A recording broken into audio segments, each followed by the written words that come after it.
Next చూడండి మహాభారతం గురించి. Just మనకి ఎవరమ్మ రాసిన వాళ్ళు? వ్యాస మహర్షి. మహాభారతాన్ని ఎవరు రచించారు? వ్యాసుడు. ఓకే, ప్రపంచంలో అతిపెద్ద లార్జెస్ట్ ఎపిక్ కూడా. Okay, next Manas national academy ఎక్కడుంది? కిర్జిస్తాన్. సో ఈ మానస్ నేషనల్ అకాడమీ కిర్జిస్తాన్ రాజధాని బిష్కేక్ లో ఉంది. అక్కడ మానస్ అనే మనకు మహాభారతం ఎలాగో కిర్జిస్తాన్కి మానస్ అనే కావ్యం ఉంది. ఆ రెండింటి మధ్య స్టడీ. ఓకే, గుర్తుపెట్టుకోండి. నెక్స్ట్ చూడండి, రీసెంట్ చూడండి, 3 ఖండాల ప్రజాస్వామ్య కూటమి. ఓకే, ACITI సాంకేతిక భాగస్వామి. ఏ అంటే ఆస్ట్రేలియా, సి అంటే కెనడా, ఈ అంటే ఐ అంటే India. Okay, Australia, Canada, India, technology and innovation. Okay, భారతదేశం, ఆస్ట్రేలియా మరియు కెనడా దేశం సంయుక్తంగా అత్యంత ప్రతిష్టాత్మకమైన Australia, Canada, India technology and innovation. Okay, abbreviation చూడండి.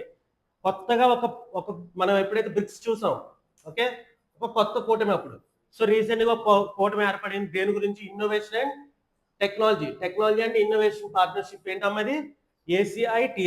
ఏ countries? Australia, Canada, India. India వచ్చి ఏషియన్ కాంటినెంట్ లో ఉంది. Australia separate continent. మనకి కెనడా వచ్చేసి ఏ కాంటినెంట్? North America. సో 3 ఖండాల్లో ఉన్న 3 దేశాలు కలిపి కూడా innovation, okay, technology and innovation partnership ప్రారంభించాయి. ఓకే, ఈ అంతర్జాతీయ త్రైపాక్షిక సాంకేతిక కూటమి అధికారిక రికార్డులో ACITI గా సంక్షిప్తంగా పిలుస్తారు. సో ఇది గుర్తుపెట్టుకోండి. కొత్తగా మనకు ఒక కూటమి ఏర్పడింది. ఓకే, జోహాన్స్బర్గ్ లో జరిగిన G20. ఓకే, ఇది ఎక్కడ? South Africa. శిఖరాగ్ర సదస్సు వేదిక ప్రధాని నరేంద్ర మోడీ, ఆస్ట్రేలియా ప్రధాని ఆంటోనీ ఆల్బనీస్, నెక్స్ట్ కెనడా ప్రధాని మార్క్ కార్నెల్ చర్చల అనంతరం ఇది ఆల్రెడీ ఇంతకుముందు డిస్కస్ చేశారు. ఓకే, జోహాన్స్బర్గ్ లో G20 సమ్మిట్ జరిగినప్పుడు డిస్కస్ చేశారు.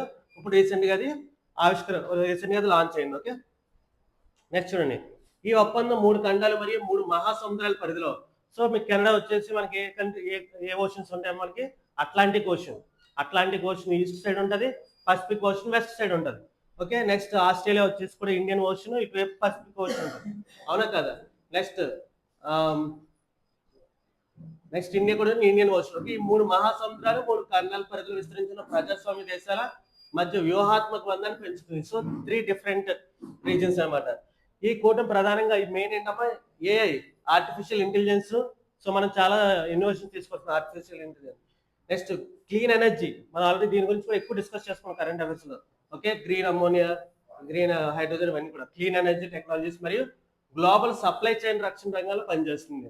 ఇందులో కెనడా తమ AI పరిశోధనలు, భారతదేశం తమ డిజిటల్ మౌలిక వసతులు మరియు ఆస్ట్రేలియా తమ క్లిష్టమైన ఖనిజ వనరులను ఉమ్మడిగా జోడిస్తాయి. చూడండి, ఏవేవి ఏ కంట్రీ చేసుకుని కూడా ఇంపార్టెంట్. మీకు స్టేట్మెంట్స్ వస్తాయి ఇలాంటి bits.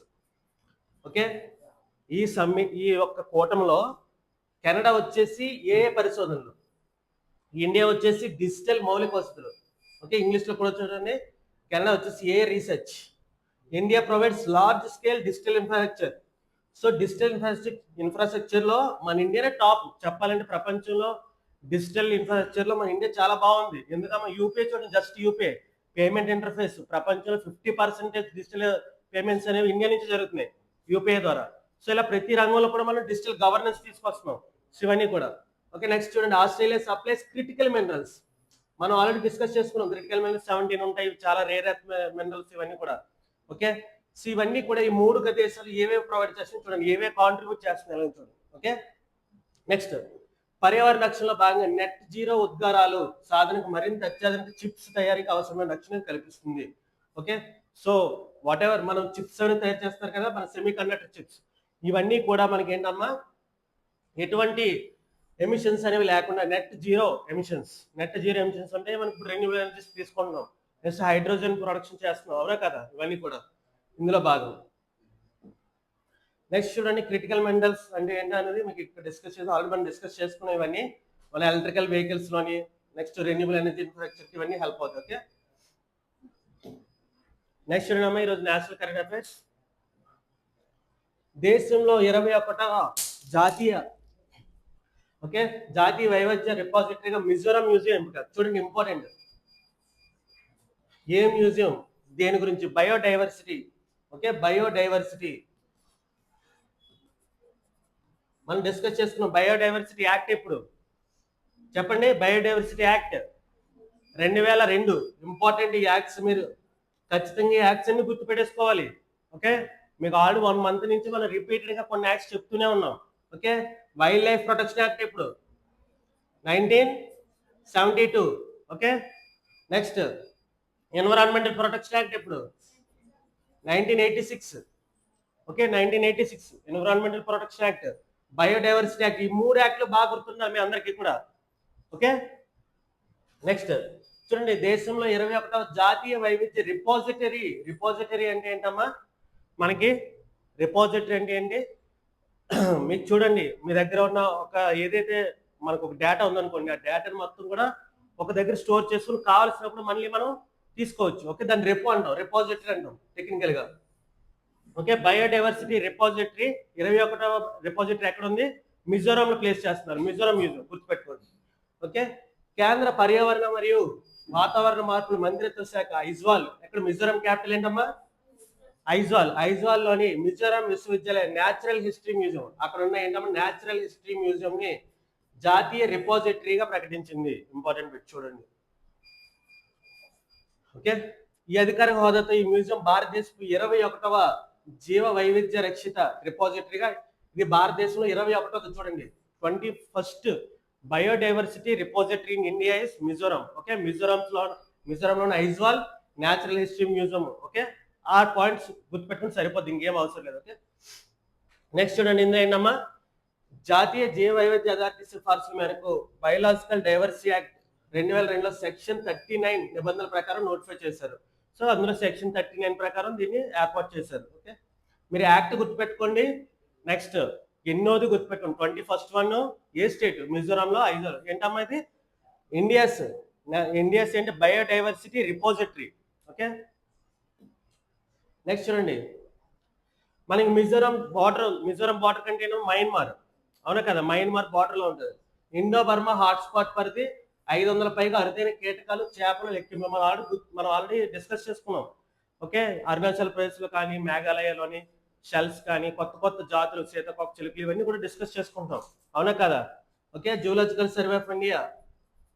Okay, BSA botanical survey of India ఏమేం జాతులు కొత్తగా కనిపెట్టాయి ఏంటి అలాగని చెప్పేసి ఎన్ని లాస్ట్ ఇయర్ 709 వచ్చేసి ఏంటమ్మా? 709 వచ్చేసి zoological survey of India.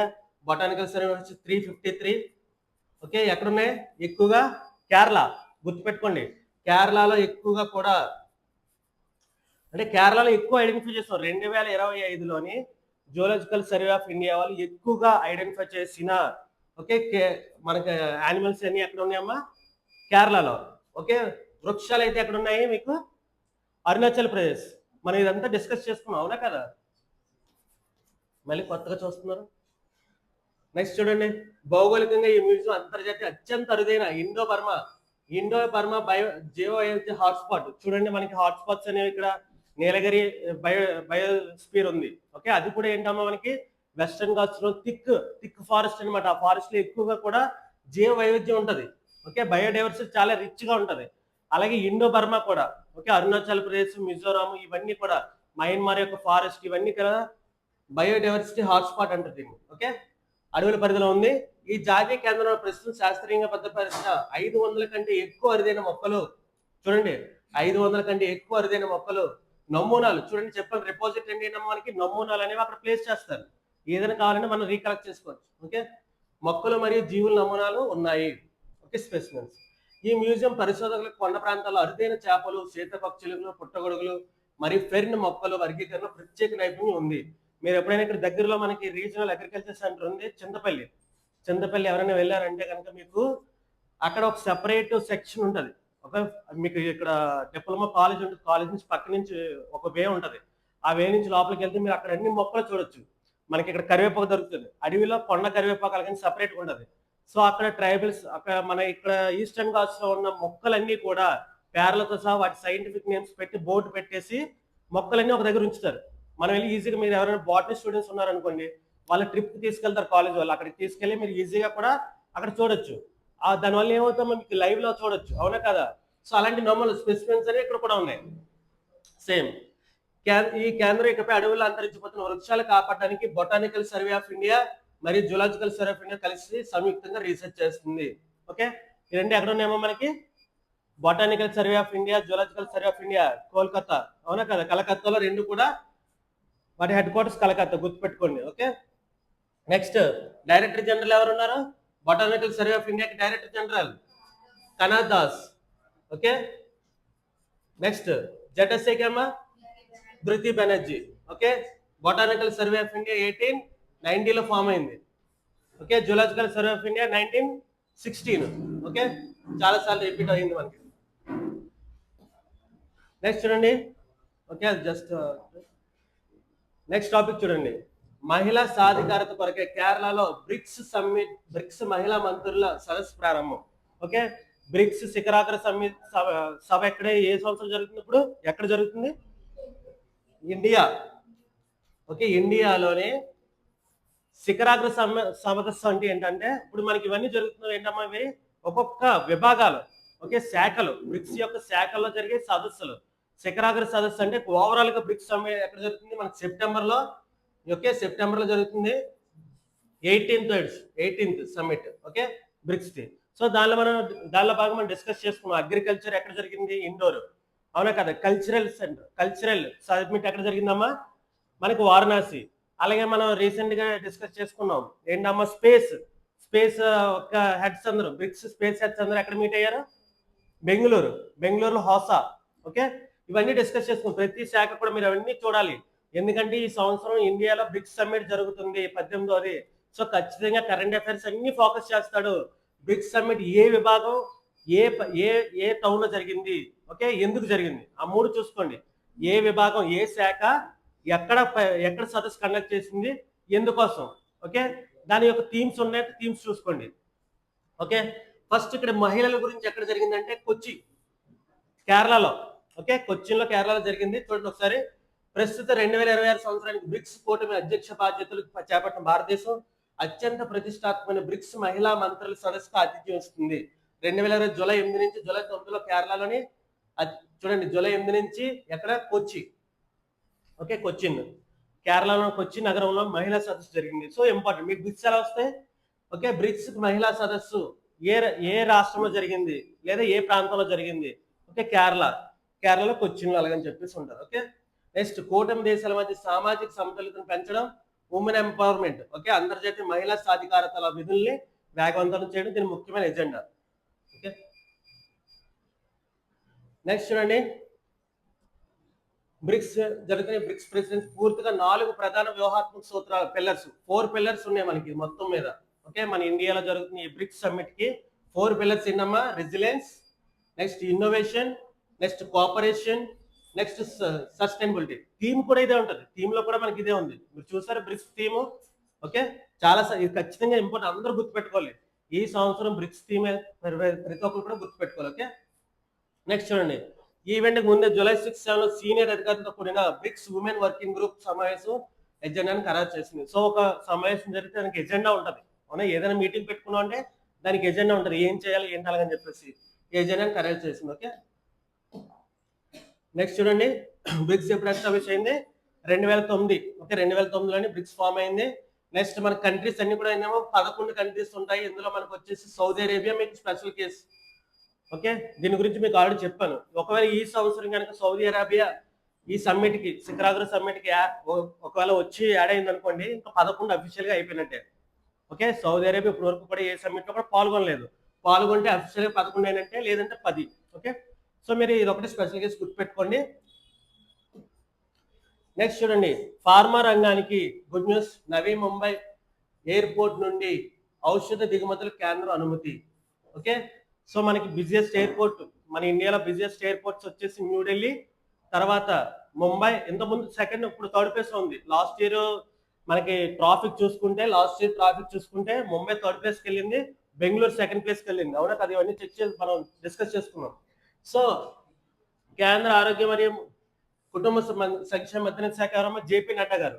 Okay, JP Nadda గారు మహారాష్ట్రలో ప్రతిష్టాత్మకమైన నవీ ముంబై అంతర్జాతీయ విమానాశ్రయాన్ని ఔషధాల దిగుమతికి అధికారికంగా రిపోర్ట్ ప్రకటించింది. చూడండి, మనకి డ్రగ్స్ అనేవి, ఒక మందులు కూడా మీరు ఇన్ కేస్ ఫ్లై చేయాలనుకున్నారు అనుకోండి, వేరే ఊరికి వెళ్ళాలనుకోండి, మీరు తీసుకెళ్లే మందులు కూడా వాటికి ప్రిస్క్రిప్షన్ ఉండాలి, అది మీరు వాడుతున్నా ఏంటని ఉండాలి. ఎందుకంటే డ్రగ్స్ అనేది చాలా సెన్సిటివ్ మ్యాటర్. ఓకే, ఒక దేశం నుంచి ఒక దేశానికి మందులు తీసుకెళ్ళడం చాలా సెన్సిటివ్ మ్యాటర్. దానికి ఖచ్చితంగా అన్ని అప్రూవల్స్ ఉండాలన్నమాట. సో ఏదైతే దానికి అప్రూవల్ ఉన్న ఎయిర్పోర్ట్ లో మాత్రమే అవి మనం దిగుమతి చేసుకోవడానికి అవకాశం ఉంటుంది. ఇన్ కేసు మనం విదేశాల నుంచి ఏమైనా మందులు తీసుకురావాలన్నా కానీ పర్మిషన్ ఉండాలన్నమాట. సో ఆ ఎయిర్పోర్ట్ లో మాత్రం అవుతుంది. సో రీసెంట్ గా నవీ ముంబైకి ఆ పర్మిషన్ అయితే ఇచ్చారు. ఓకే, ఒకసారి చూడండి. ఈ చట్టబద్ధమైన వాణిజ్య అనుమతి కొరకే ప్రభుత్వం drugs rules 1945, okay, drugs rules 1945 లో ఉన్న రూల్ 43A నిబంధనలు సవరించింది. ఓకే, మనకి ఇయర్ గుర్తుపెట్టుకుంది. అంటే దీనికోసం స్టాటిక్ జీకేలో కూడా మీకు ఇది కవర్ అవుతుంది. Okay, drugs rules 1945. ఈ తాజా చరిత్ర భారతదేశం అంతటా విదేశీ మందుల దిగుమతులకు చూడండి. దేనికమ్మా? విదేశాల నుంచి మందులు దిగుమతి చేసుకోవడానికి మొత్తం ఎన్ని 42 ఎయిర్పోర్ట్లు, ఓకే, 42 కస్టమ్స్ పోర్ట్స్ ఉన్నాయండి మొత్తం కూడా నోడల్స్. ఓకే, దేశీయ ఫార్మా రంగాన్ని సులభతరం చేసే నిర్ణయం కేంద్ర ప్రభుత్వ అత్యున్నత సాంకేతిక సంస్థ డ్రగ్స్ టెక్నికల్ అడ్వైజరీ బోర్డు డిటిఏబి సిఫార్సు మేరకు తీసుకోబడింది. సో రీసెంట్ గా మనకు వచ్చిన అప్డేట్ ప్రకారం ఏంటమ్మా, నవీ ముంబైకి డ్రగ్స్ ఇంపోర్ట్ చేసుకునే అవకాశం వచ్చింది. ఓకే, అనుమతి ఇచ్చారు. Okay, next drug technical advisory board చూడండి. 1940 డ్రగ్స్ అండ్ కాస్మెటిక్స్ యాక్ట్, ఈ యాక్ట్ కూడా ఇంపార్టెంట్. ఓకే, రూల్స్ వచ్చేసి 1945, యాక్ట్ వచ్చేసి డ్రగ్స్ అండ్ కాస్మెటిక్ యాక్ట్ 1940. ఆ ఇయర్ లో మనం తీసుకున్నది. నెక్స్ట్ ఈ బోర్డు ఎక్కడ న్యూఢిల్లీ, ఇండియాలో head quarters. Okay, next government schemes ఒకసారి కొత్తగా చూడండి. మనకి ఏదైనా మనకి స్కీమ్స్ కానీ ర్యాంకింగ్స్ ఇవన్నీ సెపరేట్ డిస్కస్ చేసుకున్నాం. మనకి ఎగ్జామ్ లో కూడా మీరు ప్యాటర్న్ చూసిన ప్రీవియస్ పేపర్ లో ఖచ్చితంగా వీటి గురించి అడుగుతున్నాడు. మేము ప్రతి సెక్షన్ నుంచి ఒక బిట్ అయితే ఖచ్చితంగా వస్తుంది.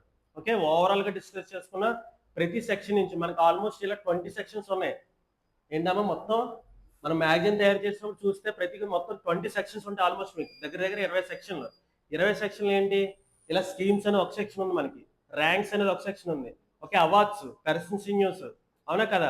నెక్స్ట్ ఫస్ట్ టైం ఏమేమి జరుగుతున్నాయి అని చెప్పి science and technology, economy, history, polity, ప్రతిదీ కూడా. అవునా, మీరు కరెంట్ అఫైర్స్ అంటే మీకు ఏంటి ఆల్మోస్ట్ ప్రతిదీ కూడా అప్డేట్. మీరు ఏదైతే చదువుతున్నారో, ఓకే, మీరు ఏదైతే చదువుతున్నారో మీకు మొత్తం మీకు అంతే జనరల్ నాలెడ్జ్ ఉంటుంది కదా.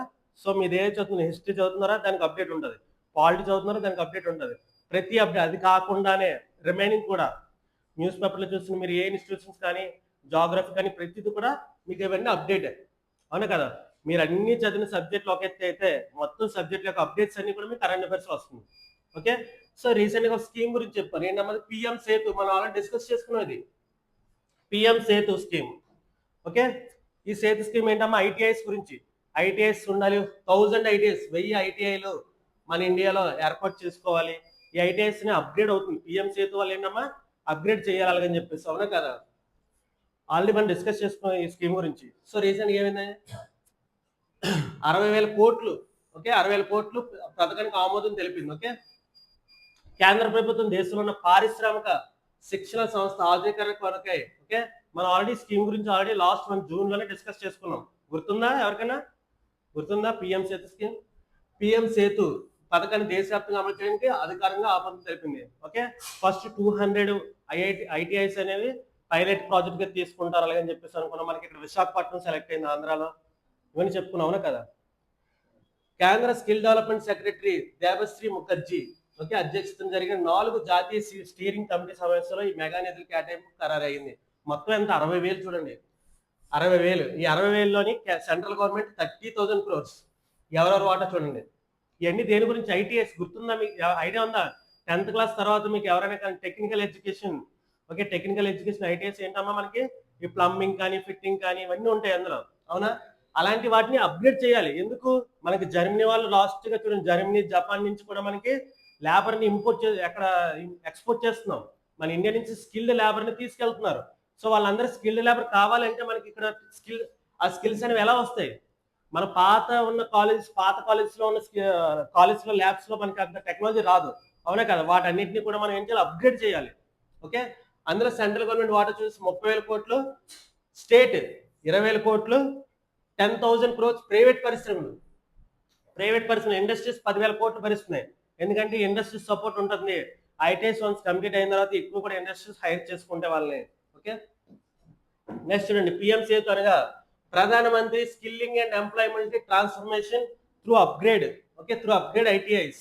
ఇంపార్టెంట్ చూడండి, స్కీమ్ యొక్క ఎబ్రేషన్ చూడండి, ప్రధానమంత్రి skilling. Okay, skilling and employability transformation through upgraded ITS. ఇది ఇంపార్టెంట్ చూడండి, అప్గ్రేడెడ్ ఐటీఎస్. అసలు ఈ స్కీమ్ అంతా దేని గురించి అమ్మా? ఐటీఎస్ ని అప్గ్రేడ్ చేయడం గురించి. మొత్తం ఎంత? 60,000 కోట్లు. ఓకే, మొత్తం ఎన్ని? 1000 ప్రభుత్వ ఐటీఐని మనం అత్యాధునిక పరిశ్రమలో మార్చాలి. ఫస్ట్ ఈ పథకం కింద దేశంలో 200 ఐటీ క్లస్టర్ ని. సో క్లస్టర్ అంటే చూడండి మీకు hub and spoke model.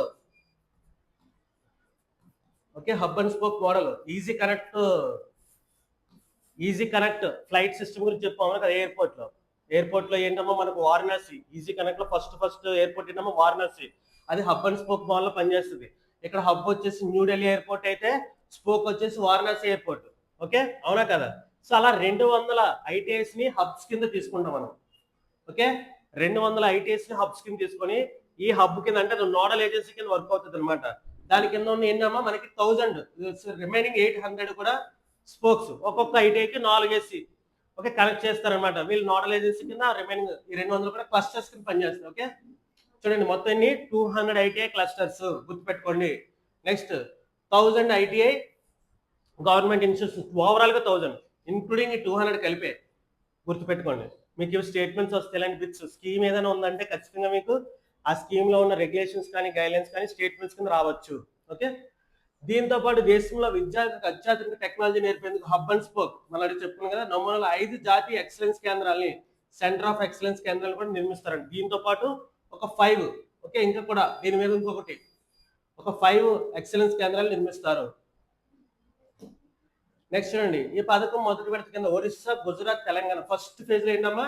Odisha, Gujarat, Telangana రాష్ట్రాల క్లస్టర్ల కోసం 1237 కోట్ల రూపాయల కార్యాచరణ నిధులు కమిటీ ఆమోదించింది. ఫస్ట్ ఫేజ్ లో ఏంటమ్మా? ఒడిశా, గుజరాత్, తెలంగాణ. నెక్స్ట్ మన తెలంగాణ ఏం కాదులే. తెలంగాణ రాష్ట్రంలో ఓకే, తెలంగాణ రాష్ట్రంలో ఈ పథకం నిర్వహణ కొరకు అపోలో మెడ్ స్కిల్స్ ఓకే మరియు శ్రీ సిద్ధార్థ ఇది అవసరం లేదమ్మా, ఇది అవసరం లేదు. తెలంగాణ వాళ్ళకి అయితే ఇంపార్టెంట్. మనకి జస్ట్ ఇది గుర్తుపెట్టుకోండి, ఏ స్టేట్స్ అనేది గుర్తుపెట్టుకోండి. Okay, Odisha, Gujarat, Telangana. Okay, next చూడండి, న్యూ ల్యాండ్ ఫౌండేషన్ తో కలిసి ఐటీఐలో పాత సిలబస్ మార్చి కంపెనీలకు ఉపయోగపడే అత్యాధునిక వృత్తి విద్య శిక్షణ వొకేషనల్ ట్రైనింగ్ అందిస్తారు. Okay, minister of skill development and entrepreneurship ఇప్పుడమ్మా 2014లోనే స్టార్ట్ అయింది. శ్రమ శక్తి భవన్ న్యూఢిల్లీలో ఉంది. నెక్స్ట్ మినిస్టర్ ఎవరో చూడండి, minister of skill development and entrepreneurship కి మినిస్టర్ ఆఫ్ చూడండి జయంత్ చౌదరి. మనకి ఇప్పుడు దాకా ఇది ఎక్కువగా మనకు అప్డేట్ రాలేదు. Okay, minister of skill development and entrepreneurship ఎవరమ్మా? జయంత్ చౌదరి మినిస్టర్. ఓకే, కొత్తగా వచ్చింది గుర్తుపెట్టుకోండి. ఓకే, నెక్స్ట్ ఎకానమీ చూడండి అమ్మ ఒకసారి. ఐఎంఎఫ్ గురించి ఆల్రెడీ మనం చాలాసార్లు డిస్కస్ చేసాం. ఐఎంఎఫ్ ఏంటి? బ్రిటన్ వుడ్ ప్రిన్స్ లో one of the international monetary fund, అవునా కదా. ఎఫ్ఏటిఎఫ్ గురించి డిస్కస్ చేసుకున్నప్పుడు కూడా మనం ఐఎంఎఫ్ లో ఫండ్స్ అనేది ఆపేస్తుంది ఎఫ్ఏటిఎఫ్ కి ఎలాగని చెప్పేసి. మన ఇండియా నుంచి ఎవరు వైస్ ప్రెసిడెంట్ గా ఎఫ్ఏటిఎఫ్ కి ఎవరు ఎంపిక అయ్యారు? వివేక్ అగర్వాల్, అవునా కదా. వివేక్ అగర్వాల్ గా ఎఫ్ఏటిఎఫ్ వైస్ ప్రెసిడెంట్ గా ఎంపిక అయ్యారు అలాగని చెప్పి డిస్కస్ చేసుకున్నాం మనం, అవునా కదా. ఈ ఎఫ్ఏటిఎఫ్ కి అంటే ఎవరైనా కానీ ఏ దేశమైనా కానీ ఆ లిస్ట్ లో ఉందంటే గ్రే లిస్ట్ లో ఉందా వాళ్ళకి ఏంటన్నా ఈ ఐఎంఎఫ్ అనేది ఫండ్స్ ఆపేస్తూ ఉంటది. సో వాళ్ళకి ఏంటంటే బ్లాక్ లిస్ట్ లో చేర్చారు అనుకోండి, వాళ్ళకి ఎటువంటి ఫండింగ్ రాదు. సో ఒకసారి ఇంటర్నేషనల్ మానిటరీ ఫండ్, ఐఎంఎఫ్ అంటే ఇంటర్నేషనల్ మానిటరీ ఫండ్ ఏ ఇయర్ లో స్టార్ట్ అయింది? 1944. ఓకే, 1944 లో స్టార్ట్ అయింది, అవునా కదా. నెక్స్ట్ ఒకసారి చూడండి, రీసెంట్ గా అప్డేట్ ఏమొచ్చింది? భారత వృద్ధి రేటు అంచనా 6.4% స్వల్ప తగ్గింపు. ఓకే, సో చూడండి మనకి ఎప్పటి నుంచి 6.5 నుంచి 6.4 తగ్గించింది. సో రీసెంట్ గా ఈ మనం ఇరాన్ మళ్ళీ వార్ స్టార్ట్ చేసింది కదా, US Iran war. So already Russia ఈ వార్స్ అన్ని జరుగుతున్నాయి. ఈ అనిశ్చిత పరిస్థితులు మన ఇండియా యొక్క ప్రోగ్రెస్ అనేది తగ్గించింది 1%, 6.4 తగ్గించింది. ఓకే, నెక్స్ట్ మనం ఆల్రెడీ డిస్కస్ చేసుకున్నాం. ఆర్బీఐ వచ్చేసి వరల్డ్ బ్యాంక్ వచ్చి ఎంత చెప్పిందమ్మా? 6.6. అది కూడా వరల్డ్ బ్యాంక్ 6.6. సో 6.6 చాలా మంది ఇచ్చారు. వరల్డ్ బ్యాంక్ నెక్స్ట్ ఆర్బీఐ ఇవన్నీ కూడా 6.6 అని చెప్పాయి, అవునా కదా. మన ఇండియా యొక్క అంచనాలు ఒకసారి చూడండి. అవన్నీ కూడా మీకు ఆల్రెడీ చెప్పాను నేను, మీకు ఒక హోంవర్క్ కింద తీసుకోండి అలాగని చెప్పేసి. ఏ ఇన్స్టిట్యూషన్ ఎంత పర్సెంటేజ్ మనకి ఇచ్చింది గ్రోత్ రేట్ అలాగని చెప్పేసి చూడండి ఒకసారి. సో రీసెంట్ గా వచ్చిన అప్డేట్ చూడండి ఏంటమ్మా ఇది? ఐఎంఎఫ్ వచ్చేసి జీడిపి ఫోర్కాస్ట్ ని మనం ఏం చేస్తున్నాం 6.5 నుంచి 6.4 అంటే 10 బేస్ పాయింట్స్ అని తగ్గించింది. ఓకే, ఈ స్వల్ప తగ్గింపు ఉన్నప్పటికీ ప్రపంచంలో పెద్ద ఆర్థిక వ్యవస్థలో భారతదేశం అత్యంత వేగంగా వృద్ధి చెందిన దేశంగా కొనసాగుతున్న ఐఎంఎఫ్ స్పష్టం చేసింది. సో ప్రపంచంలో ఎలాంటి పరిస్థితులు ఉన్నా కానీ, ఎంత క్లిష్ట పరిస్థితుల్లో కూడా ఇండియా వచ్చేసి అభివృద్ధి చెందుతున్న అత్యంత వేగంగా అభివృద్ధి చెందుతున్న దేశం అని ఐఎంఎఫ్ స్పష్టం చేసింది. ఓకే, నెక్స్ట్ 2027-28 గాను భారత వృద్ధి రేటు మునుపటి అంచనా కంటే పెరిగి 6.7. ప్రెసెంట్ ఇప్పుడు ఏంటన్నా మనకి 2026-27 జరుగుతుంది, అవునా కదా? ఫైనాన్షియల్ ఇయర్ అంటే ఎప్పటి నుంచి స్టార్ట్ చేస్తాం? ఏప్రిల్ నుంచి మార్చ్ వరకు. ఏప్రిల్ 2026 నుంచి మార్చ్ 2027 వరకు ఒక financial year. Okay, next financial year లో 6.7 గా ఉంటుంది అలాగని చెప్పి ఇంకో ఫోర్కాస్ట్ ఇచ్చింది. ఓకే, నెక్స్ట్ ఇంధన ధరలు తగ్గుదల అవుతాం అంతర్జాతీయ ఆర్థిక ప్రగతికి అంచనాలు. సో మనకు ఫ్యూయల్ ప్రైసెస్ అనేవి తగ్గుతున్నాయి. సో రీసెంట్ గా ఏమైంది, సీజ్ ఫైర్ మీద సంతకం పెట్టగానే మీకు బ్యారెల్ వచ్చేసి $95 వచ్చేసింది అనమాట. సో తగ్గింది యాక్చువల్ గా, కానీ మళ్ళీ స్టార్ట్ అయింది కదా వారు. చూడండి, రాబోయే 2027 వృద్ధి రేటు పెరగడానికి అంతర్జాతీయ మార్కెట్ లో ఇంధన మరియు చమురు ధరల ఒత్తిడి తగ్గుతుండడమే కారణం. ఓకే, ఇంకో వైపు ఏం జరుగుతుంది, రెన్యూబుల్ ఎనర్జీ సోర్స్ మీద బాగా డిపెండ్ అవుతున్నాం మనం. రెన్యూబుల్ ఎనర్జీ సోర్స్ అప్గ్రేడ్ అవుతున్నాం, డిపెండ్ కాదు అప్గ్రేడ్ అవుతున్నాం, అవునా కదా? సో సోలార్ గురించి కానీ, నెక్స్ట్ హైడ్రోజన్, ఇవన్నిటి మీద. సో దానివల్ల కూడా మనకి ఒత్తిడి తగ్గుతుంది. ఐఎంఎఫ్ తమ తాజా నివేదికలో ప్రపంచ ఆర్థిక వృద్ధి రేటుని 2026లో 3% ఉండగా 2020లో 3.4%గా అంచనా వేసింది. ఓకే, సో చూడండి, వరల్డ్ రిపోర్ట్ ఇది. ఇందాక భారతదేశం గురించి చెప్పింది, ఇదేంటమ్మా ప్రపంచ ఆర్థిక వృద్ధి రేటు. ఓకే, ప్రపంచవ్యాప్తంగా విరిగా పెరుగుతున్న కృత్రిమ మేధస్సు ఏ వాడకం మరి పశ్చిమాసియా సంక్షోభాలు సడలింపు అంతర్జాతీయ ప్రగతికి ఊతమిస్తేనే భావిస్తున్నారు. సో సడలింపు అంటే యాక్చువల్లీ ఏంటంటే, సో అన్ని క్లోజ్ అయిపోతున్నాయి, ఆ వార్స్ అనేవి తగ్గిపోతున్నాయి అలాగని చెప్పేసి, క్లోజ్ అవుతున్నాయి అలాగని చెప్పేసి అనుకుంటున్నారు వీళ్ళు. Okay, next international monetary fund ఎప్పుడమ్మా ఇయర్ 1944. హెడ్ క్వార్టర్స్ ఎక్కడ ఉంది? Washington DC. Okay, Kristalina Georgieva managing director. Important చూడండి, IMF managing director Kristalina Georgieva, important చూడండి. నెక్స్ట్ డిఫెన్స్ అప్డేట్స్ చూడండి ఈరోజు. ఒడిస్సా తీరంలో Pinaka long range guided rocket. Okay, పరీక్ష విజయవంతం. చూడండి, మనకి డిఆర్డిఓ టెస్టింగ్ సైట్ ఎక్కడ ఉంటుంది ఎక్కువమ్మా? డిఆర్డిఓ ఒడిస్సాలో APJ Abdul Kalam Wheeler island అన్న, ఏపీజే అబ్దుల్ కలాం ఐలాండ్ అని ఇదే. ఓకే, సో అక్కడ డిఆర్డిఓ టెస్టింగ్ సైట్ ఎక్కువ అక్కడే జరుగుతుంది మనకి. డిఆర్డిఓ మనకి అదే, ఇస్రోకి అయితే టెస్టింగ్ సైట్ ఎక్కడ? శ్రీహరికోట. ఓకే, ఇస్రోకి శ్రీహరికోట, అవునా కదా? డిఆర్డిఓకి ఎక్కడ? మనకి ఒడిస్సాలో ఎక్కువగా కూడా అక్కడే జరుగుతుంది. దాని తర్వాత పోఖ్రాన్ రాజస్థాన్ లో ఉంది. ఓకే, భారత రక్షణ పరిశోధన సంస్థ డిఆర్డిఓ సుదూర లక్ష్యాలను ఛేదించే Pinaka long range guided rocket. So usual Pinaka అనే వర్డ్ అంటే ఏంటన్నమ్మా, మనకి పినాకా అనే వర్డ్ శివ ధనస్సు అంటాం కదా, శివుడి యొక్క ధనస్సు పేరు పినాక. రాముడు శివధనస్సునే కదా విరుస్తాడు. ఓకే, స్వయంవరం, సీత స్వయంవరం, దాని పేరేంటమ్మా? పినాక. సో ఆ పదంతో ఆ పినాక అనే ధనస్సు పేరు మీద వచ్చిన మిసైల్ పేరే okay Pinaka long range guided rocket. So దాన్ని సింపుల్ గా పినాక మిసైల్ అంటారు. ఓకే, ఈ వ్యూహాత్మక క్షిపణి రాకెట్ ప్రయోగం 2026 జూలై 8న ఒడిస్సాలో చండీపూర్ గల ఇంటిగ్రేటెడ్ టెస్ట్ రేంజ్ ITR నుండి జరిగింది. ఓకే, ఒడిస్సాలో చండీపూర్ అన్న ఇది ఇక్కడే ఉంటుంది. ఓకే, ఇదంతా కూడా APJ Abdul Kalam Wheeler island అవన్నీ కూడా ఒకటే. ఈ అత్యాధునిక గైడెడ్ రాకెట్ వ్యవస్థ కనీసం 60 కిలోమీటర్ల దూరంలో ఉన్న లక్ష్యాలు అత్యంత ఖచ్చితంగా ధృవీకరించాలి. చూడండి, దాని రేంజ్ ఎంతమ్మా? 60 కిలోమీటర్స్ రేంజ్ లో ఉన్న మిసైల్స్ యొక్క టార్గెట్ ని కూడా ఓకే హై టెస్ట్ ఈజీగా టార్గెట్ చేయగలుగుతుంది. ఓకే, నెక్స్ట్ ఈ ప్రయోగంలో ప్రస్తుతం ఆర్మీ వాడుతున్న పాత పినాకా లాంచర్ ని వాడటం వల్ల ఒకే లాంచర్ నుండి విభిన్న పరిధిగా రాకెట్లు ప్రయోగించవచ్చునని రుజువు అయింది. ఓకే, సో ఒకే లాంచర్ నుంచి మనం ఎన్నైనా వాడచ్చు. ఓకే, ఒకే లాంచర్ నుండి విభిన్న పరిధి గల రాకెట్లు. సో 60 కిలోమీటర్ రేంజ్ ఉంటుంది, 40 కిలోమీటర్ రేంజ్ ఉంటుంది. సో డిఫరెంట్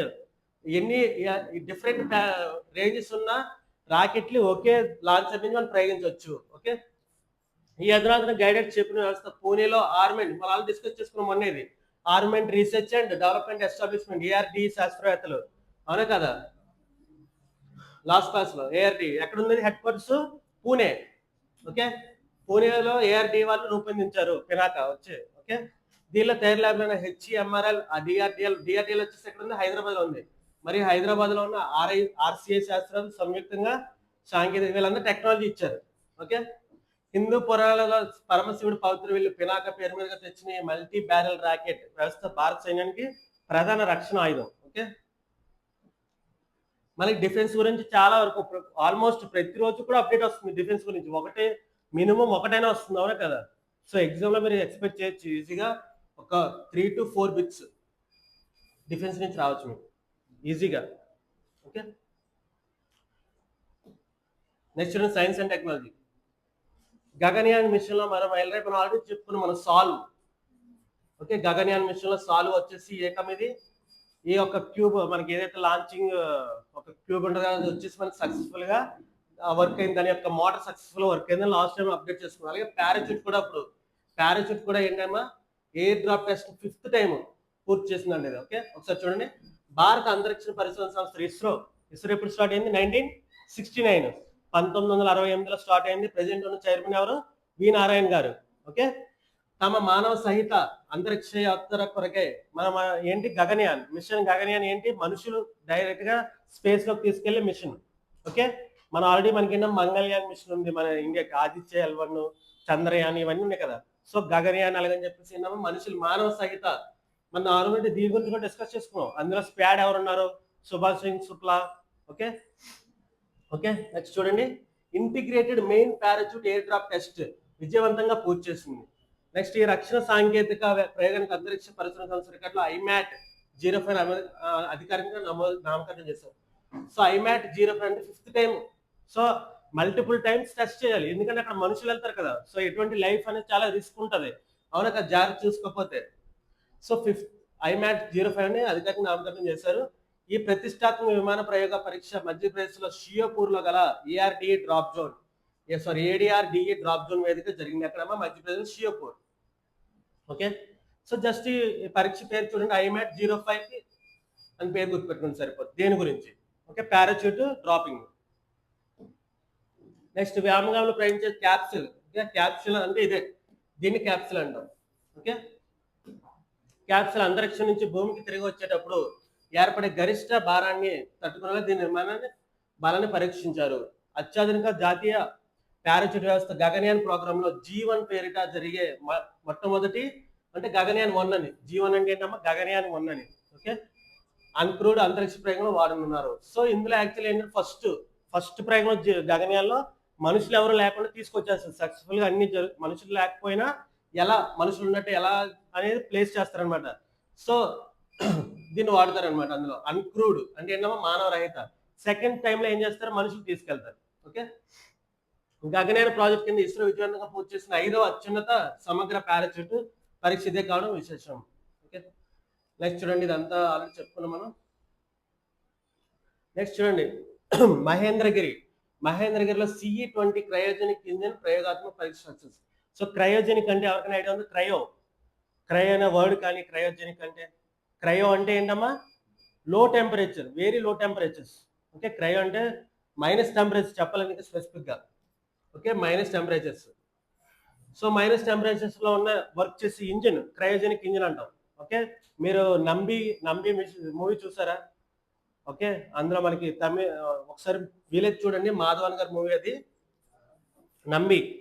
ఆయన వచ్చేసి scientist. So cryogenic engine and technology ఆయన తీసుకొచ్చారనమాట. సో ఆయన మీద తర్వాత ఏమో పొలిటీషియన్స్ వచ్చేసి కేసులు వేసి ఒక సైంటిస్ట్ లైఫ్ మొత్తం నాశనం చేస్తారు. సో రీసెంట్ గా ఆయనకి సుప్రీంకోర్టు క్లీన్ చిట్ ఇచ్చింది. ఆయన ఎటువంటి ఇల్లీగల్ యాక్టివిటీస్ లో పాల్గొనలేదు, ఆయన క్లియర్ అలాగని చెప్పేసి ఇచ్చింది. బట్ ఆయన లైఫ్ మొత్తం స్పాయిల్ అయిపోయింది. ఆ కోర్టు కేసు 20 సంవత్సరాల పాటు నడిచింది అనమాట. ఆయన కెరీర్ మొత్తం క్లోజ్ అయిపోయింది. దాని యొక్క కాంపన్సేషన్ కేరళ గవర్నమెంట్ ఇచ్చింది. ఇదంతా కేసు నడిచింది. ఓకే, 2022-21 అరౌండ్ ఆ టైంలో నడిచిన కేసు ఇదంతా. ఒకసారి చూడండి, మెషిన్ నంబి అలాగని చెప్పేసి ఉంటుంది మూవీ, చాలా బాగుంటుంది. దాంట్లో ఏంటమ్మా? ఈ క్రయోజెనిక్ ఇంజిన్ అనేది ఆయన తీసుకొచ్చారు. ఓకే, ఈ క్రయోజెనిక్ ఇంజిన్ అంటే ఏంటమ్మా? మనకి స్పేస్ లో ఓకే టెంపరేచర్స్ కూడా చాలా తక్కువ ఉంటాయి. సన్ లైట్ పడినప్పుడు టెంపరేచర్ ఎక్కువగా ఉంటుంది. బియాండ్ సన్ లైట్ ఎక్కడ మీకు టెంపరేచర్ మైనస్ లో ఉంటుంది, అవునా కదా? మీరు చూడు, మీకు ఆల్రెడీ జాగ్రఫీలో జరుగుతుంది. ఏ క్లాసెస్ మీకు సోలార్ ప్లానెట్ సిస్టమ్ జరుగుతుంది, అవునా కదా? సన్ లైట్ పడినప్పుడు వచ్చేసి టెంపరేచర్స్ మీకు చూడండి, ఇన్నర్ ప్లానెట్స్ కి ఎలా ఉంటుంది? డే టైమ్ ఎక్కువగా ఉంటుంది, నైట్ టైం ఫుల్ స్నో మంచు. సో అలాంటి పరిస్థితుల్లో వర్క్ చేసే ఇంజిన్ ఏమో క్రయోజనిక్ ఇంజిన్. ఓకే, లో టెంపరేచర్లో వర్క్ చేసే ఇంజిన్ క్రయోజనిక్ ఇంజిన్. చూడండి, భారత అంతరిక్ష పరిశోధన సంస్థ ఇస్రో స్వదేశీ సాంకేతికతో అత్యంత శక్తివంతమైన CE-T20 cryogenic engine hot test ని విజయవంతంగా పూర్తి చేసింది. సో ఒక ఇంజిన్ లో కొత్త అప్గ్రేడ్ అనేది CE-T20 గుర్తుపెట్టుకోండి, ఆ నేమ్ గుర్తుపెట్టుకోండి. ఓకే, ఈ ప్రతిష్టాత్మక రాకెట్ ఇంజిన్ పరీక్ష తమిళనాడులో తిరువన్వేలి జిల్లా మహేంద్రగిరిలో ఇస్రో ప్రొపల్షన్ కాంప్లెక్స్. సో మీకు ఎప్పుడైనా ఇది కూడా బిట్ వచ్చింది రిపీటెడ్ గా, ఇస్రో ప్రొపల్షన్ కాంప్లెక్స్ IPRC ఎక్కడ ఉంది? మహేంద్రగిరి, తమిళనాడు. సో ఇస్రోకి సంబంధించినవి మనకి లాంచింగ్ సెంటర్ వచ్చేసి శ్రీహరికోట, ప్రొపల్షన్ సెంటర్ వచ్చేసి మహేంద్రగిరి. ఓకే, నెక్స్ట్ మీకు తుంబా కేరళలో ఉంటది. సో ఇవన్నీ కూడా చాలా ఉన్నాయి. ఇస్రోకి సంబంధించిన ఆపరేటింగ్ హెడ్ క్వార్టర్స్ ఎక్కడ ఉంది? బెంగళూరు. ఓకే, బెంగళూరులో ఉన్నది ఏంటమ్మా main ISRO main head quarters బెంగళూరులో ఉంది. సో ఇస్రో యొక్క ఒకసారి మీరు ఏం చేస్తారంటే స్టాటిక్ లో ఇస్రోకి సంబంధించి ఇస్రో వింగ్స్ ఉంటాయి. ఇస్రో వింగ్స్ ఎక్కడెక్కడ ఉన్నాయి అలాగని చెప్పేసి ఉంటుంది. ఇస్రో యొక్క NRSC national research scientific okay centre వచ్చేసి ఏంటమ్మా ఇది మనకి ఇక్కడ శాటిలైట్ డేటా మొత్తం అనాలిసిస్ చేస్తారు. NRSC ఇది హైదరాబాద్ లో ఉంది. సో అలా ప్రతిదీ ఇస్రో వింగ్స్ అన్ని ఒకసారి మీరు చూడండి. అట్మాస్ఫిరిక్ రీసెర్చ్ సెంటర్ పూణే ఒకసారి అక్కడ నాగ్పూర్ లో ఉంటది. సో ఇస్రోకి సంబంధించి మీ స్టాటిక్ ఇదంతా మీకు హోంవర్క్ అనుకోండి. ఇస్రోకి సంబంధించి ఏవైతే సెంటర్స్ అన్ని ఉన్నాయో ఆ వింగ్స్ అన్ని మీరు ఒకసారి చూడండి ఈ రోజు వీలైతే. ఓకే, ఆఫ్టర్ మీకు ఈవినింగ్ క్లాస్ అయిపోయిన తర్వాత ఇస్రోకి సంబంధించి ఏ వింగ్స్ ఎక్కడ ఉన్నాయి. ఇక్కడ ప్రొపల్షన్ సెంటర్ చూసాం, ప్రొపల్షన్ కాంప్లెక్స్ ఎక్కడ ఉంది? తమిళనాడు మహేంద్రగిరి ఉంది. సో మనకి లాంచింగ్ స్టేషన్ మన ఆంధ్రప్రదేశ్ లో ఏముంది? శ్రీహరికోట ఉంది. హెడ్ క్వార్టర్స్ ఎక్కడ ఉంది? బెంగళూరులో ఉంది. సో NRSC ఎక్కడ ఉంది? హైదరాబాద్ లో ఉంది. సో ఇలా ప్రతి ఇస్రో సంబంధించి అన్ని చూడండి. ఓకే, ఈ అత్యాధునిక క్రయోజనిక్ ఇంజిన్ రాబోయే భారీ LVM-3 M7 రాకెట్. మీకు ఆల్రెడీ చెప్పుకున్నాం PSLV, GSLV అని చెప్పేసి. తర్వాత కొత్తగా వచ్చిన అప్డేట్ ఏమన్నా LVM-3. ఓకే, ఇస్రో యొక్క LVM-3. సో ఇదేంటి మనకి GSLV వచ్చేసి ఎక్కువ లోడ్ తీసుకెళ్తుంది. కొన్ని అంటే మనకి 3500 పేలోడ్ వచ్చేసి చాలా ఎంత పేలోడ్ అయినా తీసుకెళ్తుంది ఈ LVM అని. మెగా ఎక్కువగా పేలోడ్ అంటే ఏంటి? ఆ యొక్క లాంచింగ్ ఏదైతే ఉందో రాకెట్, ఆ రాకెట్ ఏదైతే తీసుకెళ్తుందో ఇప్పుడు శాటిలైట్ ని పేలోడ్ అంటాం మనం. ఆ శాటిలైట్ వెయిట్ ఎంత ఉన్నా కానీ తీసుకెళ్తుంది ఈ క్రయోజనిక్ ఇంజిన్. అంటే ఎక్కువ వెయిట్ ని కూడా తీసుకెళ్లే కెపాసిటీ ఉంటుంది అట్లా. ఓకే, సర్వోన్నత అప్పర్ స్టేజ్ కొరకే పరీక్షించబడుతుంది. నెక్స్ట్ ఇంజిన్ పరిశ్రమలో మొదటి 40 సెకండ్ల పాటు 19.5 టన్నుల చోదక శక్తిని థ్రస్ట్ 45 థ్రస్ట్ అంటే ఏంటన్నా మనకి 45 సెకండ్స్ బర్న్ చేస్తారు. ఇంజిన్ బర్న్ చేసినప్పుడు 19.5 టన్నుల చోదక అంత కెపాసిటీ అంత క్యారీ చేయగలదు. నెక్స్ట్ మరియు తదుపరి 25 సెకండ్స్ 22 టన్నుల గరిష్ట శక్తిని ప్రదర్శించింది. ఈ రాకెట్ ప్రయోగ చరిత్రలో మొట్టమొదటిసారిగా అత్యధిక nozzle protection system NPS nozzle protection system సాంకేతికంగా ఇంజిన్ అనుసరించి ఇదంతా సైన్స్ అండ్ టెక్నాలజీలో భాగం మీకు. నెక్స్ట్ NPS పరిజ్ఞానం తక్కువ ఇంధన వనరులతోనే అంతరిక్షంలో ఉండే అత్యధిక ఎత్తుగల హై ఆల్టిట్యూడ్ వాతావరణ పీడనం ల్యాబ్లో పరీక్షిస్తుంది. సో నోజల్ అంటే మీకు ఐడియా ఉందో, పెన్ చూడండి, పెన్కి వచ్చేసి మనకి ఏంటంటే స్టార్టింగ్ ఒక పిన్ పాయింట్ ఉంటుంది. సో ఇంక ఏమవుతుంది మెల్లమెల్లగా డ్రాప్ అవుతుంది. సో అదే మనకి బైక్ లో కూడా ఉంటుంది. మనకి బైక్ లో వచ్చేసి పెట్రోల్ వచ్చేసి ఒక డ్రాప్ నోజల్స్ ఉంటాయి. ఆ నోజల్ నుంచి చిన్నగా డ్రాప్ వస్తూ ఉంటుంది. దాన్ని ఎఫిషియెంట్ గా బర్న్ చేసి మనం ఎనర్జీ జనరేట్ చేస్తాం. సో అది ఏంటమ్మా ఇది నోజల్ ప్రొటెక్షన్ సిస్టమ్ కొత్తగా వచ్చింది ఈ టెక్నాలజీ. ఓకే, అత్యాధునిక నోజల్ ప్రొటెక్షన్ సిస్టమ్ తీసుకొచ్చి ఈ టెక్నాలజీ తక్కువ ఇంధన వనరులతోనే తక్కువ ఫ్యూయల్ తోనే అంతరిక్షంలో ఉండే అత్యధిక ఎత్తుగల. సో మన ఆల్రెడీ చేసిన PSLV ఏంటమ్మా లో ఎర్త్ ఆర్బిట్. లో ఎర్త్ ఆర్బిట్ అంటే 350 కిలోమీటర్స్ నుంచి 600 కిలోమీటర్స్ వరకే, అవునా కాదు? లో ఎర్త్ ఆర్బిట్ లో మాత్రమే తీసుకెళ్తాం PSLV. నెక్స్ట్ GSLV వచ్చేసి 3500 కిలోమీటర్లు. ఇదేంటమ్మా సన్ సింక్రనస్ 3500 కిలోమీటర్లు. GSLV ఏంటమ్మా జియోసింక్రనస్ అంటే 3500 కిలోమీటర్లు, అంటే ఎక్కువ హైట్. సో LVM-3 ఇంకా ఎక్కువ, మన చంద్రుడి దగ్గర తీసుకెళ్లాలన్నా కానీ, అవునా కదా?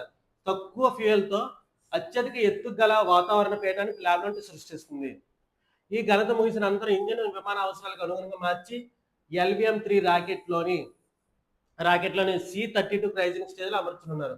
సో మీకు అంతా అవసరం లేదు, మీరు గుర్తుపెట్టుకోవాల్సిన పేరేనమ్మా CE-220 క్రయోజనిక్ ఇంజిన్. మీకు కానిస్టేబుల్, పోలీస్, SAకి ఇది సరిపోద్ది. మీరు గ్రూప్స్ కన్నా ప్రిపేర్ అయితే ఈ స్టేట్మెంట్స్ కూడా చూడాలి. ఓకే, ఈ స్టేట్మెంట్స్ కూడా చూడాలి, ఎందుకంటే మీకు స్టేట్మెంట్స్ వస్తాయి బిట్స్ గ్రూప్స్ లో. వాడు డిఫికల్ట్ చేయాలనుకుంటే ఎగ్జామ్ చాలా టైట్ చేస్తాడు, అవునా కదా. నెక్స్ట్ చూడండి, launching vehicle mark 3 LVM3. Okay, operates utilising high energy sub zero mixtures of liquid hydrogen. So fuel వచ్చేసి liquid hydrogen and liquid oxygen, ఈ రెండు కూడా ఉంటాయి, లిక్విడ్ హైడ్రోజన్ లిక్విడ్ ఆక్సిజన్ కూడా. ఓకే, తీసుకెళ్తాం. నెక్స్ట్ చూడండి, నేపాల్ బౌద్ధ విహారానికి యునెస్కో అంతర్జాతీయ వారసత్వ అవార్డు. సో మనకి బుద్ధిజం వచ్చేసి ఎక్కడ మనకి లుంబిని బీహార్ దగ్గర ఉంది కదా.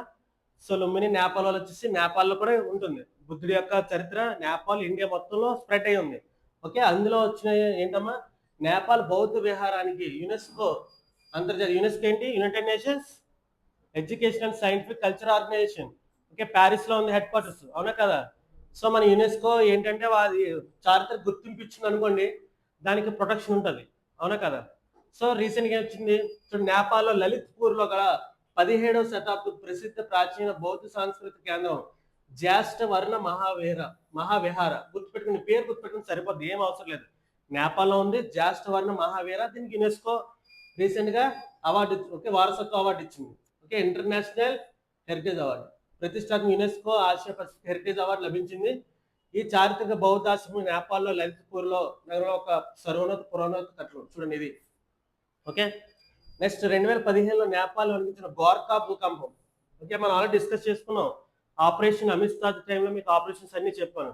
అందులో నేపాల్ భూకంపం గురించి కూడా చెప్పాను, అవునా కదా. అందులో ఈ గోర్ఖా భూకంపం అని చెప్పేసి 2015లో జరిగింది. ఆ ఎర్త్ క్వేక్ లో టైంలో ఏంటమ్మా, ఈ టెంపుల్ వచ్చేసి మొత్తం కొలాప్స్ అయిపోయింది. ఓకే, ఈ జ్యేష్ఠవర్ణ మహావీర టెంపుల్ వచ్చేసి కొలాప్స్ అయిపోయింది. దాన్ని మళ్ళీ పునర్నిర్మించినందుకు ఈ అవార్డు ఇచ్చారు. మళ్ళీ ఆ టెంపుల్ ని రీకన్స్ట్రక్ట్ చేసి, ఓకే, చాలా బాగా రీకన్స్ట్రక్ట్ చేసినందుకు అవార్డు వచ్చింది. ఓకే,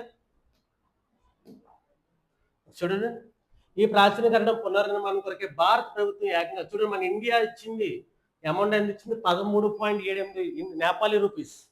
ఓకే, 13.78 కోట్ల నేపాలీ రూపీస్ ఇండియా ఇచ్చింది. సో ఇండియా హెల్ప్ తోనే నేపాల్ కన్స్ట్రక్షన్ జరిగింది ఇదంతా కూడా.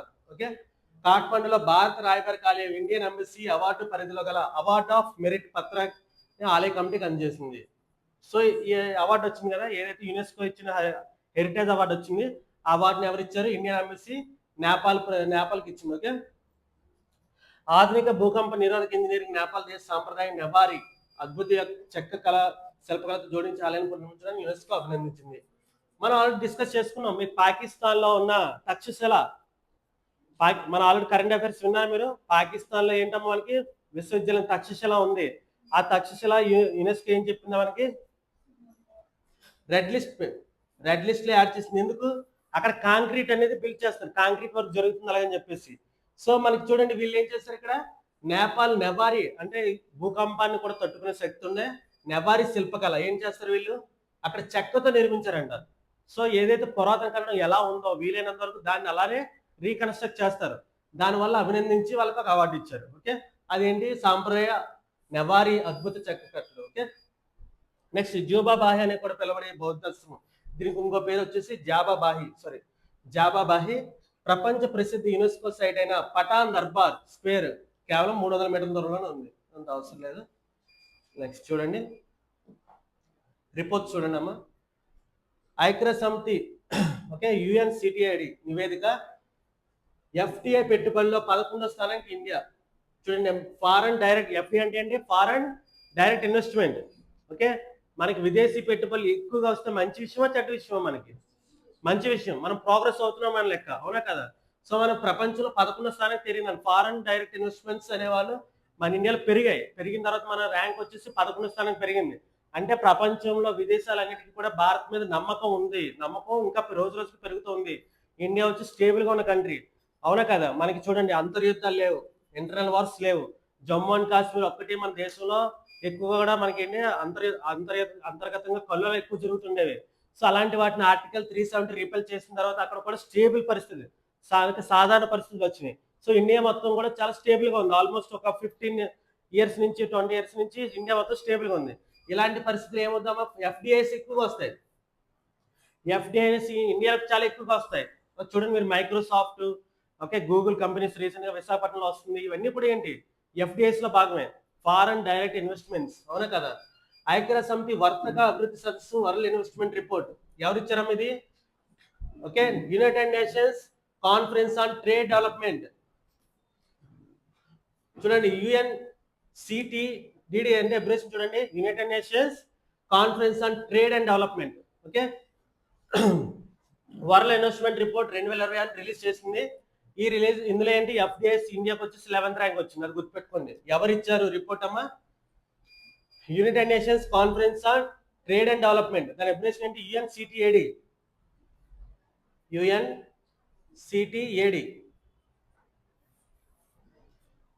ఇది చూడండి, ఇవన్నీ చూడాలి మన head quarters. Okay, international investment in a turbulent ఎరా. సో ఈ నివేదికకి ఒక పేరు తెచ్చింది, ఏంటన్నది? International investment in a turbulent ఎరా. టర్బులెంట్ అంటే ఏంటి? మీరు ఒకవేళ చూడండి, జస్ట్ సుడిగుండాలు అంటే వాటర్ చూడండి, టర్బులెన్స్ అంటే ఏంటమ్మా మనకి?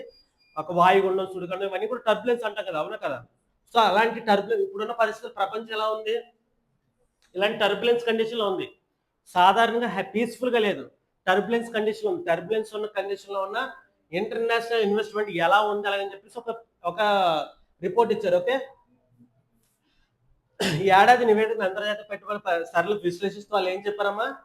International investment in a turbulent era, okay అని చెప్పింది. Next 2025 India rank 11th globally among foreign direct investments destinations, climbing to 2 positions. So అంటే లాస్ట్ టైము మనకి 13th లో ఉన్నాం, 13వ స్థానంలో ఉంది. లాస్ట్ టైం 2024లో 13వ స్థానంలో ఉన్నాం, 2025లో 11వ స్థానానికి వచ్చాము. అంటే ఇది 2025 రిపోర్ట్. ఓకే, నెక్స్ట్ చూడండి, మునుపటి ఏడాదితో పోలిస్తే భారత ఎఫ్డిఐ పెట్టుబడుల ప్రభావం 44% పెరిగిందంట. ఇంపార్టెంట్. సో ఇంత మొత్తం పెరిగింది, 44% మనకి ఎఫ్డిఐస్ పెరిగాయి. ఓకే, ఎంతమ్మా? $38.89 బిలియన్ చేరింది. నెక్స్ట్ చూడండి, భారతదేశం నుండి విదేశాల్లో పెట్టుబడి మనం ఎఫ్డి అవుట్ ఫ్లోస్, మన ఇండియా వచ్చేసి విదేశాల్లో కూడా పెట్టుబడులు పెట్టచ్చు, అవునా, పెడుతుంది. సో అలాంటి అవుట్ ఫ్లోస్ లెక్కింపులో దేశం అంతర్జాతీయ 18వ స్థానంలో ఉంది. సో ఎఫ్డిఐస్ వచ్చేసి 11వ స్థానంలో ఉంది. ఎఫ్డిఐ అవుట్ ఫ్లోస్ అంటే మన దేశం విదేశాల్లో పెట్టుబడి పెట్టే దానిలో 18వ స్థానంలో ఉంది. ఇంపార్టెంట్, చూడండి ఒకసారి. భారతీయులు విదేశాల్లో పెట్టిన అపూర్వ పెట్టుబడులు 47% నుంచి 47% పెరిగింది. మనకి ఎఫ్డిఐ వచ్చి ఎంత పెరిగిందమ్మా? 44%. ఎఫ్డిఐ అవుట్ ఫ్లోస్ వచ్చేసి 47%. ఒకసారి కంపేర్ చేసుకోండి, గుర్తుంటది. ఎఫ్డిఐ వచ్చేసి 44% పెరిగింది మనకి ఇన్వెస్ట్మెంట్స్ లాస్ట్ ఇయర్కి ఇప్పటికి. ఈ మనకి ఎఫ్డి అవుట్ ఫ్లోస్ అంటే మన విదేశీయులు, మన ఇండియన్స్ విదేశాల్లో పెట్టిన పెట్టుబడి అంతా 47% పెరిగింది. $24.6 బిలియన్స్ నుంచి $35.6 బిలియన్ చేరాయి. సో అంతర్జాతీయంగా అమెరికా ఫస్ట్ ప్లేస్ లో ఉంది చూడండి, $277 బిలియన్ ప్రపంచంలో అతిపెద్ద ఎఫ్డిఐ దేశంగా నిలవగా సింగపూర్ 2వ స్థానంలో ఉంది. ఓకే, సింగపూర్ 2nd ప్లేస్ లో ఉంది. చాలా చిన్న కంట్రీ కానీ చూడండి ఇన్వెస్ట్మెంట్స్ ఎంత ఎక్కువ. సింగపూర్ ప్రపంచవ్యాప్తంగా గ్రీన్ ఫీల్డ్ పెట్టుబడుల సెమీ కండక్టర్లు ఏ మరియు స్వచ్ఛమైన ఇంధన రంగాల యాక్ని 44% వాటా దక్కించుకున్నాయి. సో ఏవైతే ఇన్వెస్ట్మెంట్ చేస్తున్నారో ఆ ఇన్వెస్ట్మెంట్ చేసిన వాటిలో ఫస్ట్ చూడండి 44% ఏవి ఉన్నాయి? కేవలం ఏ ఉంది, సెమీ కండక్టర్స్ ఉన్నాయి. నెక్స్ట్ స్వచ్ఛమైన గ్రీన్, మనకి వచ్చేసి గ్రీన్ ఎనర్జీస్. ఓకే, ఇవన్నీ కూడా ఉన్నాయి. నెక్స్ట్ చూడండి, United nations conference on trade and development. So ఇప్పటి వరకు యుఎన్ఓ విభాగం, ఇది యుఎన్ఓ విభాగం, ఐక్యరాజ్య సమితి విభాగం. ఏంటమ్మా ఇది? Trade and development, conference on trade and development. ఎప్పుడు ఫామ్ అయింది చూడండి, 1964. ఇంపార్టెంట్. ఎక్కడుంది headquarters? Geneva. Okay, next secretary general చూడండి, Rebecca Grynspan. Okay, Rebecca Grynspan, actual green span కూడా అనొచ్చు, గ్రీన్ స్పాన్. ఓకే, నెక్స్ట్ చూడండి, యూడైస్ యొక్క రిపోర్ట్ వచ్చిందమ్మా రీసెంట్ గా మనకి. ఎవరిస్తారు యూడైస్ అంటే? మీరు స్కూల్లో ఉన్నప్పుడు చూడండి, మీకు యూడైస్ కోడ్ అని ఉంటుంది. మీరు స్కూల్లో ఉంటే మీకు ప్రతి పిల్లోడికి వచ్చేసి యూడైస్ కోడ్ అంటే మనకి వాడి యొక్క రికార్డ్ అనేది అందులో ఉంటుంది అనమాట. ఆ పిల్లడి యొక్క ఏ క్లాస్ నుంచి ఎక్కడ వరకు ఏ స్కూల్లో చదువుకున్నాడు అలాగని చెప్పేసి డైస్ కూడా అని అంటారు. విన్నారా లేదా మీరు? ఓకే, మీరు అమ్మఒడి ఈ స్కీమ్స్ అన్ని చూసినప్పుడు ఈ డైస్ కూడా ఇంకో స్కూల్ నుంచి ఇంకో స్కూల్కి వెళ్ళినప్పుడు ఆ డైస్ కూడా ఇవ్వాలి. ఈ డైస్ కూడా వచ్చేసి మన స్టూడెంట్ యొక్క డేటా మొత్తం అందులో ఉంటుంది, అవునా కదా, డేటాబేస్. అలాగే ఇప్పుడు అపార్ ఐడి వస్తుంది మనకి రీసెంట్గా, అవునా కదా. చూడండి ఒకసారి చూడండి, minister of education Dharmendra Pradhan గారు, అవునా కదా. సో రీసెంట్ న్యూస్ లో మనం ఆల్రెడీ చెప్పుకున్నాం, నీట్ పేపర్ లీకేజ్ వల్ల ఎక్కువగా ఈయన రిజైన్ చేయాలని చెప్పేసి ఎవరన్నా ధర్మేంద్ర ప్రధాన్ గారు, విద్యాశాఖ మంత్రి. ఓకే, పాఠశాల విద్యా ప్రమాణాలను ప్రతిబింబించే, సో ఎడ్యుకేషన్ ఎలా ఉంది, ప్రమాణాలు అంటే స్టాండర్డ్స్ కదా, విద్యా ప్రమాణాలు ప్రతిబింబించే UDISE plus, okay, UDISE plus 2025-26 వార్షిక నివేదికలు విడుదల చేసింది. సో యూడైస్ అంటే అబ్రివేషన్ చూడండి, unified district information system for education plus.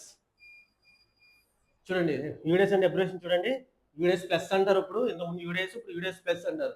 Unified district information for, okay, district information system for, okay, education plus.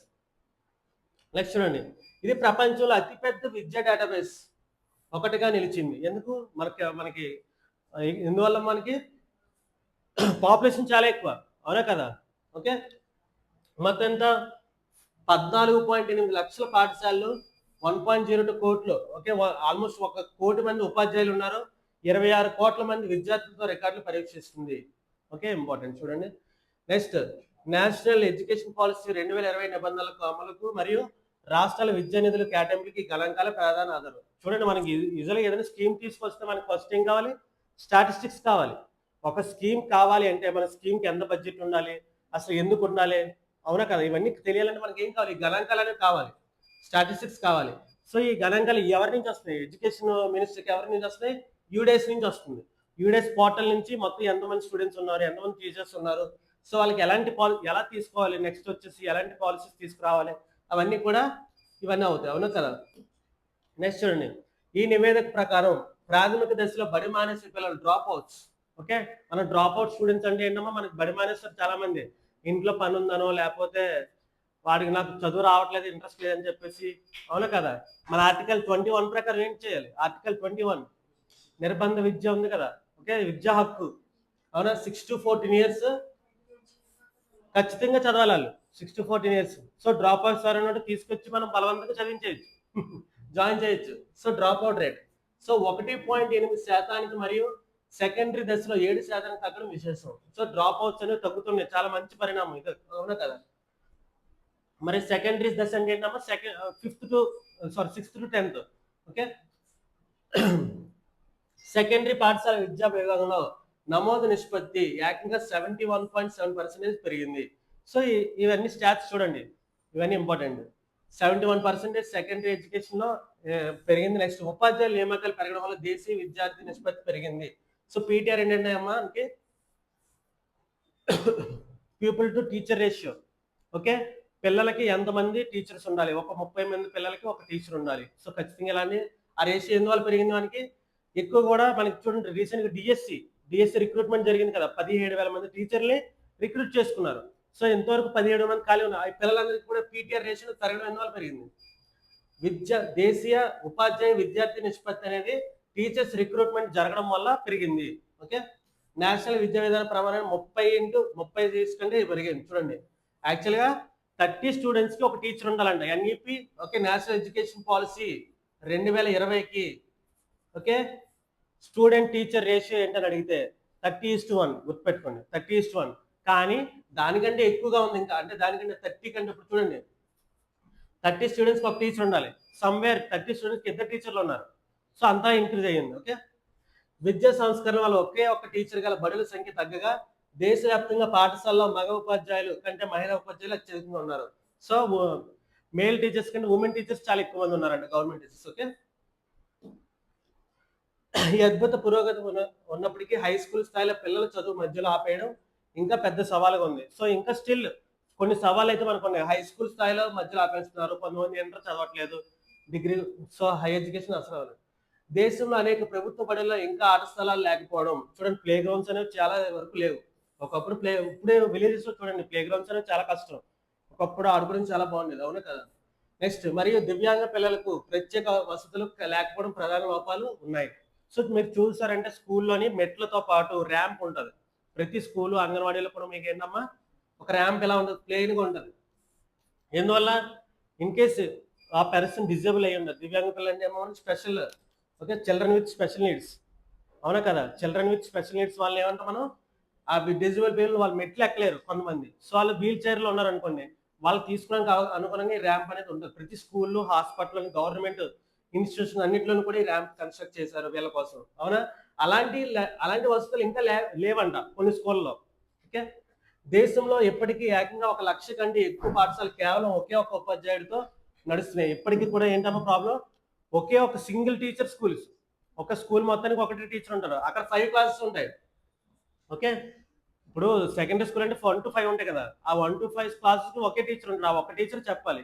So ఒకే ఒక టీచర్ తీయడంతో 1,00,000కి పైగా ఉన్నాయి అనమాట. Next unified district information system for, చూడండి ఎబ్రివేషన్ చెప్పాం కదా మనకి, ఎప్పుడు ఫామ్ అయింది? 2018-19 అకాడమిక్ సైకిల్ నుంచి యూడెస్ ప్లస్. యూడెస్ అంతకు ముందు ఉంది, యూడెస్ ప్లస్ అనేది రీసెంట్ స్టార్ట్ అయింది. Okay, department of school of education and literacy under minister of education. Okay, ఇదంతా చెప్పుకున్నాం. నెక్స్ట్ చూడండి స్పోర్ట్స్. లండన్ ఐసీసీ సదస్సులో ఘనత హాల్ ఆఫ్ ఫేమ్ లో సౌరవ్ గంగూలీ గారు. ఓకే, మన వాళ్ళు చెప్పి క్రికెట్ గురించి చెప్పుకున్నాం కదా, క్రికెట్. ఓకే, ఐసీసీ ఇంటర్నేషనల్ ఏంటమ్మా ఐసీసీ అంటే చెప్పండి. క్రికెట్ కౌన్సిల్ ఎప్పుడు ఫామ్ అయింది? International cricket council 1909. Head quarters ఎక్కడ ఉంది? దుబాయ్. ఓకే, దుబాయ్లో హెడ్ క్వార్టర్స్ ఉంది. జైషా గారు, మన అతి తక్కువ ఏజ్ లో ఉన్న జైషా ఐసీసీ చైర్మన్ గా మనకి తక్కువ ఏజ్ లో ఉన్న ఎవరు రిక్రూట్ అయ్యారంటే జైషా, మన ఇండియన్ పర్సన్, అవునా కదా? సో ఈ ఐసీసీ హాల్ ఆఫ్ ఫేమ్ అంటే ఏంటి? మనకి అక్కడ ఫేమస్ పర్సన్. ఇప్పుడు మొన్న మీకు రాజమౌళి గారు ఒక ఫ్రాన్స్ లో వచ్చేసి ఒక వాల్ మీద రిజిస్టర్ అయ్యని చెప్పాం, అవునా కదా? సో ఎవరైతే లెజెండరీ క్రికెటర్స్ ఉంటారో హాల్ ఆఫ్ ఫేమ్ అంటే ఏంటమ్మా, మనకి ఆ లెజెండరీ క్రికెటర్స్ వాళ్ళు ఖచ్చితంగా ఇంకా గుర్తు పెట్టుకోవాలన్నమాట. అలాంటి వాళ్ళందరిలో కూడా సౌరవ్ గంగూలీ గారు ఇండియా నుంచి 12వ పర్సన్ ఈయన. ఓకే, ఇండియా నుంచి, భారతదేశం నుంచి 12వ పర్సన్. అంతకుముందు సచిన్ టెండూల్కర్, రాహుల్ ద్రావిడ్ గారు, అనిల్ కుంబ్లే, ఓకే, వీళ్ళందరూ కూడా అయ్యారు. సో సౌరవ్ గంగూలీ బర్త్డే రోజున ఈ జైషా గారు ఆయన్ని ఒక హాల్ ఆఫ్ ఫేమ్ లో చేర్చారు. ఓకే, చూడండి, భారత క్రికెట్ జట్టు మాజీ charter captain Sourav Ganguly 2003 world cup లో ఆస్ట్రేలియా, ఇండియా, ఓకే, కెప్టెన్ చేశారు. అయినా ఫైనల్ వరకు తీసుకొచ్చారు. ఓకే, ఇండియన్ క్రికెట్ ను ఒక ఫేస్ కూడా మార్చింది ఈయన. సౌరవ్ గంగూలీ గారు కొత్త కొత్త young talented cricketers, Yuvraj Singh, వీళ్ళందరినీ కూడా తీసుకొచ్చారు. Okay, ICC hall of fame లో గౌరవం కల్పించింది. ఈయన 54వ జన్మదినోత్సవ సందర్భంగా ఐసీసీ బోర్డు ప్రకటించింది. ఓకే, నెక్స్ట్ ఎక్కడ ఉంది? స్కాట్లాండ్ ఎడిన్బర్గ్ నగరంలో జరిగిన ఐసీసీ వార్షిక సదస్సు ఈవెంట్ లో. సో అదంతా అవసరం లేదు, జస్ట్ సౌరవ్ గంగూలీ పేరు గుర్తుపెట్టుకోండి. వెస్ట్ బెంగాల్ చెందిన క్రికెటర్ అయినా. ఓకే, ఈ చారిత్రక నియమంలో క్రికెట్ దిగ్గజాలు కాబట్టి అపూర్వ దక్కించుకున్న 12వ భారతీయ క్రీడాకారుడిగా దాదా అంటారు ఈయన. ఓకే, వెస్ట్ బెంగాల్ దాదా అంటారు కదా. చూడండి, ఈ జాబితాలో ఇంతకు ముందు లిస్ట్ కూడా ఉంది మీకు. బిషన్ సింగ్ బేడి, కపిల్ దేవ్, సునీల్ గవాస్కర్, సచిన్ టెండూల్కర్, వీళ్ళతో పాటు అనిల్ కుంబ్లే, రాహుల్ ద్రావిడ్, ధోని గారు కూడా ఉన్నారు. ఓకే, నెక్స్ట్ మహిళా క్రికెట్ నుంచి ఎవరమ్మా మనకు? డయానా ఎదుల్జీ, నెక్స్ట్ నీతు డేవిడ్, ఈ పేరు కూడా ఉమెన్ క్రికెటర్స్ ఉన్నారు వీళ్ళు. ఓకే, నెక్స్ట్ చూడండి, ఇది ఆల్రెడీ చెప్పుకున్నాం మనకి అంతా. తమిళనాడు అద్భుత బాలుడు, దేశ 98 చెస్ గ్రాండ్ మాస్టర్ గా 17 ఏళ్ల ఎస్ అశ్వత్. ఓకే, గుర్తుపెట్టుకున్నాం. 96, 97 డిస్కస్ చేసుకున్నాం. యవానా, sorry 96, 97 Ethan Vaz 96th grandmaster అని చెప్పేసి డిస్కస్ చేసుకున్నాం ఆల్రెడీ. 96, 97. సో 98వ పర్సన్ ఎవరమ్మా గ్రాండ్ మాస్టర్ ఇండియాకి? ఎస్ అశ్వత్. ఇంకో ఇద్దరు గ్రాండ్ మాస్టర్ వస్తే 100 గ్రాండ్ మాస్టర్ ఉన్న కంట్రీగా అవుతుంది ఇండియా. ఓకే, తమిళనాడుకి చెందిన అద్భుత బాల మేధావి ఎస్ అశ్వత్, గుర్తుపెట్టుకోండి. 98th గ్రాండ్ మాస్టర్, అంతే, ఇంకేం అవసరం లేదు. ఎస్ అశ్వత్ అనేవాడు తమిళనాడుకి చెందినవాడు, 98th గ్రాండ్ మాస్టర్ ఇండియాకి రీసెంట్ గా అవతరించాడు. ఒకసారి స్క్రిప్ట్ చూడండి. 17 సంవత్సరాలు మాత్రం ఉంది ఇతనికి. Next Pune international chess tournament లో రన్నర్ అప్ గా నిలిచాడు ఇతను. నెక్స్ట్ తన 3వ గ్రాండ్ మాస్టర్ కంప్లీట్ చేశాడు. మొత్తం 100 గ్రాండ్ మాస్టర్ కి మన ఇండియా దగ్గరలో ఉంది. సో చూడాలి నెక్స్ట్ 99 ఎవరో, 100 ఎవరో.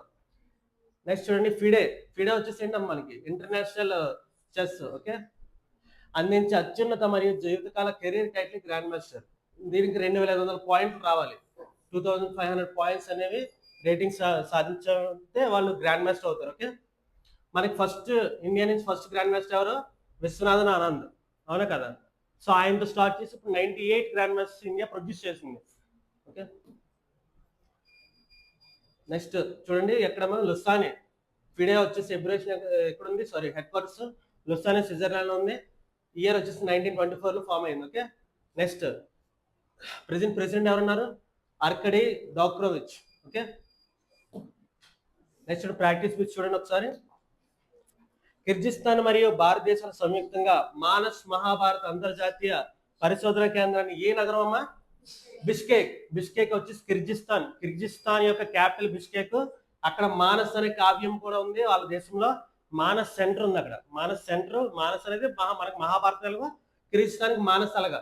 ఓకే, ఆ రెండింటి యొక్క పోలికలు, మహాభారతానికి మానస్ రెండు కావ్యాల యొక్క పోలికలు స్టడీ చేయడానికి ఒక పరిశోధన కేంద్రం ఎక్కడ ఉంది?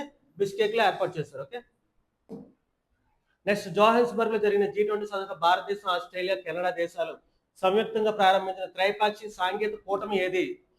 ACITA framework. ఏ అంటే ఆస్ట్రేలియా, సి అంటే Canada, India. Okay, technology and innovation. Okay, framework. Next భారత ప్రభుత్వం అందించిన ఆర్థిక సహాయంతో పునర్నిర్మించిన ప్రతిష్టాత్మక UNESCO Asia Pacific heritage award. Okay, UNESCO Asia Pacific heritage award గెలుచుకున్న బౌద్ధ విహారం ఏ దేశంలో ఉందమ్మా? నేపాల్. ఓకే, మహాజాస్ట వర్ణ పార్క్ పద్ధతి చూడండి.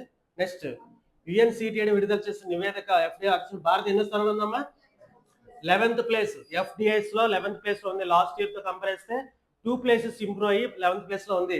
FDI అవుట్ ఫ్లోస్ అంటే మనం విదేశాల్లో మన ఇండియన్స్ పెట్టుబడి పెట్టిన వాటిలో 18వ స్థానంలో ఉంది. ఓకే, నెక్స్ట్ దేశంలో పాఠశాల విద్యా మౌలిక ప్రమాణ పరీక్ష యుడెస్ ప్లస్. ఓకే, వార్షిక నివేదికను ఏ కేంద్ర మంత్రిత్వ శాఖ విడుదల చేసింది?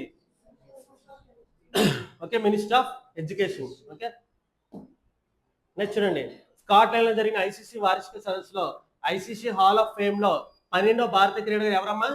సౌరవ్ గంగూలీ. ఓకే, ఇక్కడ ఆప్షన్ తక్కువనే, సౌరవ్ గంగూలీ గారు. ఓకే, నెక్స్ట్ అంతర్జాతీయ టోర్నమెంట్ లో అద్భుత ప్రదర్శన చేయడం 17 ఏళ్ల వయసున్న భారతదేశ 98వ చెస్ గ్రాండ్ మాస్టర్ గా అవతరించిన S అశ్వత్ తమిళనాడుకి చెందిన అతను. ఓకే, చెన్నై. నెక్స్ట్ ఇస్రోతో క్రయోజెనిక్ C-20 ఏ కాంప్లెక్స్ చూడండి ఎక్కడ ఇది? మహేంద్రగిరి. చాలా ఇంపార్టెంట్ చూడండి. ఇస్రో యొక్క ప్రొపల్షన్ కాంప్లెక్స్ ఏ రాష్ట్రంలో ఉంది? తమిళనాడులో మహేంద్రగిరి. ఓకే, ప్రొపల్షన్ అంటే ఏంటమ్మా? ఫ్యూయల్. ప్రొపల్షన్ అంటే మీకు రాకెట్ ఒక ఫ్యూయల్ ఉంటుంది కదా, ఆ ఫ్యూయల్ టెస్టింగ్ సెంటర్ అనమాట అక్కడ. ఓకే, అక్కడ rocket A type of fuel కావాలి, ఆ ఫ్యూయల్ రీసెర్చ్ అంతా కూడా మహేంద్రగిరి ప్రొపల్షన్ కాంప్లెక్స్ అంటారు. ఓకే, అక్కడ జరుగుతుంది. నెక్స్ట్ రాకెట్ ప్రయోగ చరిత్రలో మొట్టమొదటిసారిగా మహేంద్రగిరి టెస్ట్ సమయంలో C-20 అనుసంధానించి విజయవంతంగా పరీక్షించారు. అత్యాధునిక సాంకేతికం ఏంటమ్మా ఇది? Nozzle protection system. Okay, nozzle protection system recent గా మనకి అడ్వాన్స్. దీనివల్ల ఏంటంటే తక్కువ ఫ్యూయల్ తోనే హై ఆల్టిట్యూడ్ ఎక్కువ ఎత్తుకి రాకెట్ వెళ్ళగలదు. ఓకే, నెక్స్ట్ హిందూ మహాసముద్రంలో సత్పురులు జల ఆల్రెడీ మనకి అయిపోయిందా? లాస్ట్ క్లాస్ లోనా అది అయిపోయింది? ఓకే, ఇది UFOs మీకు లాస్ట్ క్లాస్ లో పెట్టింది, ఇక్కడ యాడ్ అయిపోయింది. అత్యంత సముద్ర గర్భ నెట్వర్క్ మనం డిస్కస్ చేసుకున్నాం అది. ఓకే, ఫైబర్ ఆప్టికల్ సిస్టమ్ అలాగని చెప్పేసి. Okay, okay, thank you.